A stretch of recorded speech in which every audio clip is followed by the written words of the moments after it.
Salut tout le monde, aujourd'hui je vous retrouve dans une nouvelle vidéo pour vous parler de mon passé et plus exactement le jour où j'ai voulu devenir monitrice d'équitation. Donc la vidéo va durer vraiment beaucoup de temps, je pense 20 minutes par là, donc je vous conseille de rester tranquillement assis dans votre canapé ou dans votre lit et bah voilà, d'être tranquille, pépère, chill comme on dit. Donc à l'époque, je crois que c'était en 2013, j'étais cavalière soigneuse dans une écurie où j'étais depuis très longtemps. Et en fait ça consistait à ces deux choses. Le matin, je m'occupais des écuries et l'après-midi, je travaillais les chevaux. Donc je commençais à 8h du matin, je nourrissais les chevaux, je nettoyais les box, je nettoyais les allées, je faisais des soins à certains chevaux qui avaient des blessures, je les mettais en liberté, voilà. Tout ça jusqu'à midi. Après, j'avais une pause de 2 heures, donc midi jusqu'à 14h, et l'après-midi, je m'occupais de travailler les chevaux. Donc longe, longue graine, travail sur le plat, trotting pour le cardio, c'était parfait. Donc j'aimais vraiment ce que je faisais. Et aussi j'avais un cours le mardi, le jeudi et le vendredi. Donc 3 cours par semaine, c'était vraiment énorme. Mais j'étais contente. Donc voilà, septembre se passe, octobre aussi, novembre aussi, ça commence à devenir un petit peu plus dur.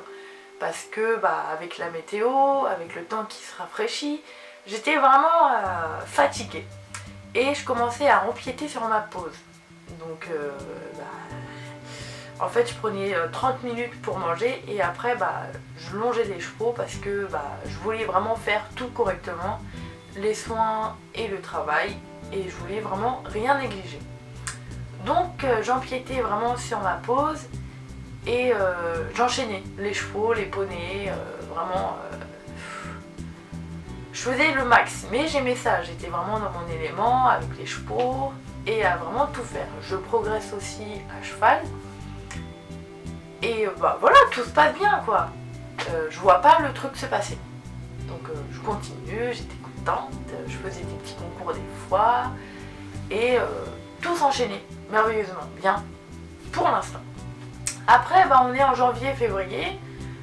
Mes patrons me disent écoute, tu vas pouvoir, comme c'était prévu, tu vas pouvoir réviser ta reprise de dressage pour la journée test à Jardy. Donc voilà, apprends-la et puis on va commencer à travailler un petit peu plus dur.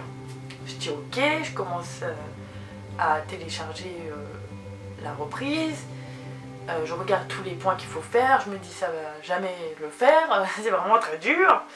Mais je continue à travailler. En parallèle, des fois, je prenais des petits en cours parce que les moniteurs ne pouvaient pas venir. Donc je prenais, c'était surtout le mercredi après-midi, des cours donc, de galop 0 à galop 4-5. Donc j'avais des fois 3 cours à donner, alors que j'avais que 15 ans. Normalement t'as pas le droit de donner des cours à cet âge-là, ou alors encadré par un moniteur quoi, agréé.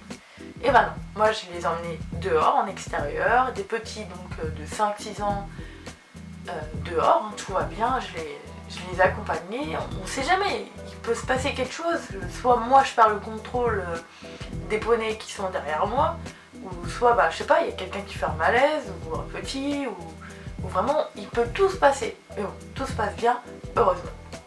Je prenais aussi d'autres personnes, donc galop 4, 5, et c'était mes amis, donc tout allait bien. Et voilà, je faisais vraiment tout pour faire une séance de A à Z, j'essayais d'être à l'heure, donc pour la détente, pour bien encadrer, après la leçon et après les petits jeux pour la fin du cours. Les jours arrivent, on est en juin, mon passage, ma journée test c'est en juillet, et ça arrive très vite.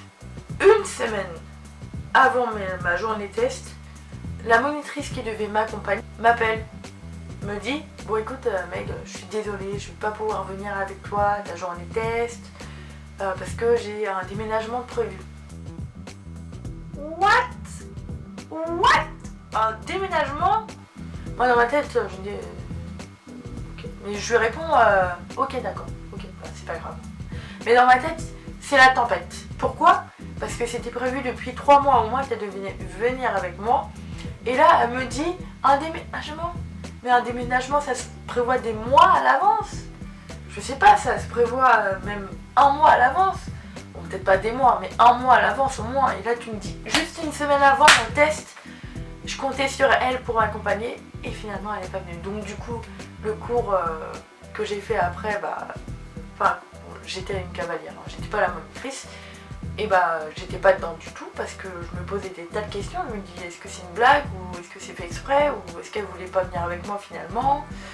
Bref. Et le jour de la formation, donc du passage des épreuves, heureusement une amie est venue avec moi et mon père aussi. Ce jour-là, qu'est-ce qui était prévu? Un test de longe, un test de dressage et de saut d'obstacle. Donc il y avait d'autres personnes comme moi qui passaient les épreuves. Il y avait 4 dirigeants qui étaient là pour nous expliquer un petit peu comment ça allait se dérouler. Et ça commence. Ma première épreuve, c'était la longe.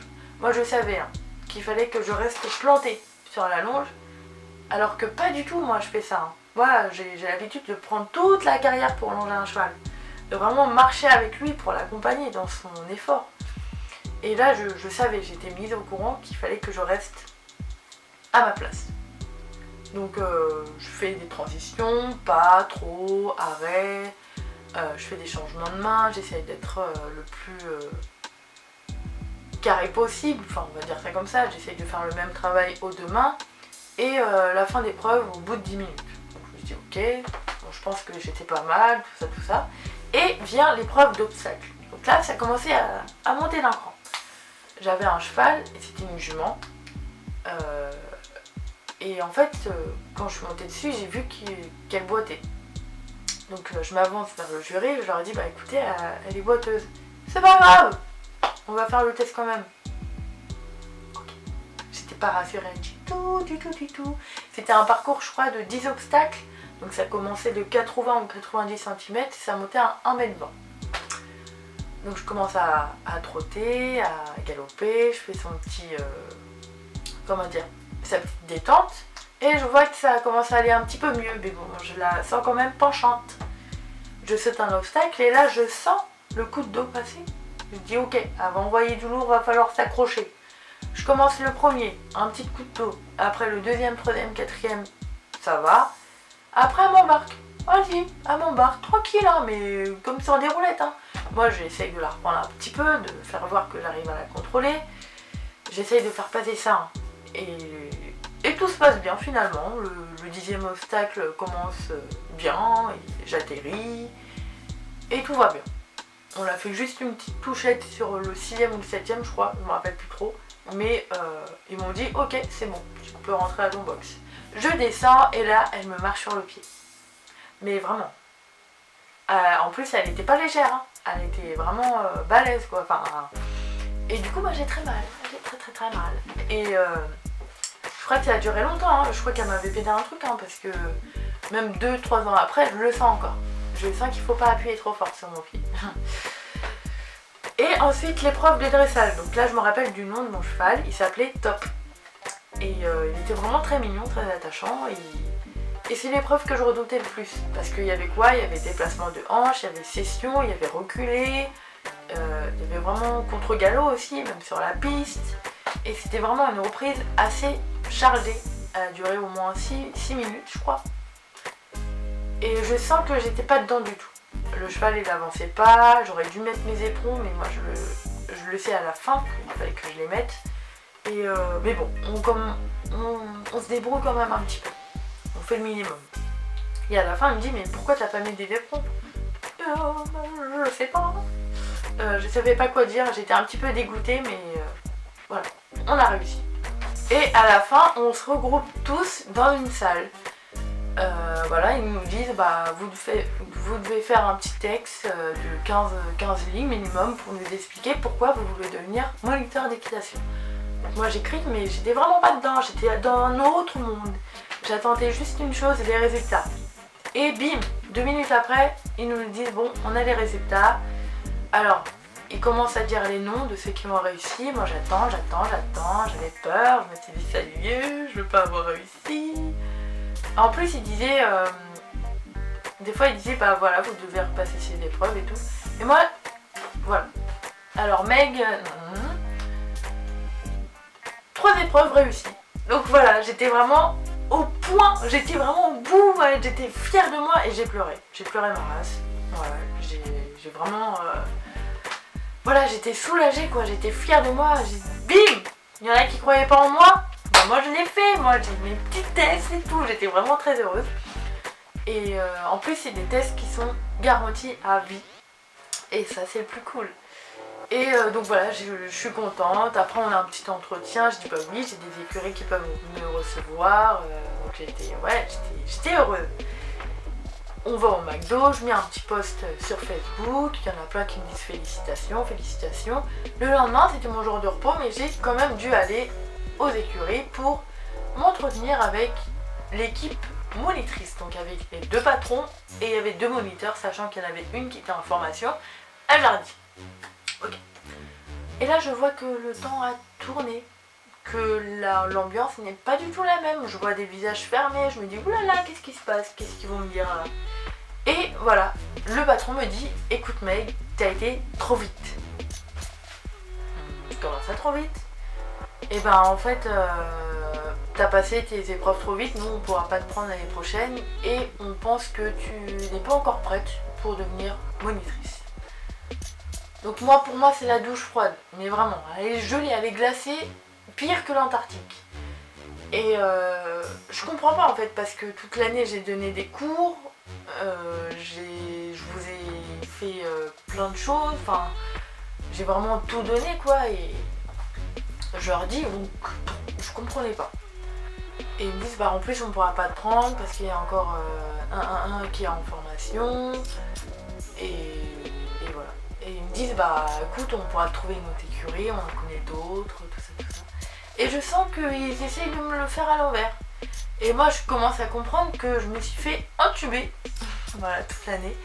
On me dit bah écoute on te propose la même année, donc on refait les mêmes cours et tu pourras faire aussi plus de compétitions.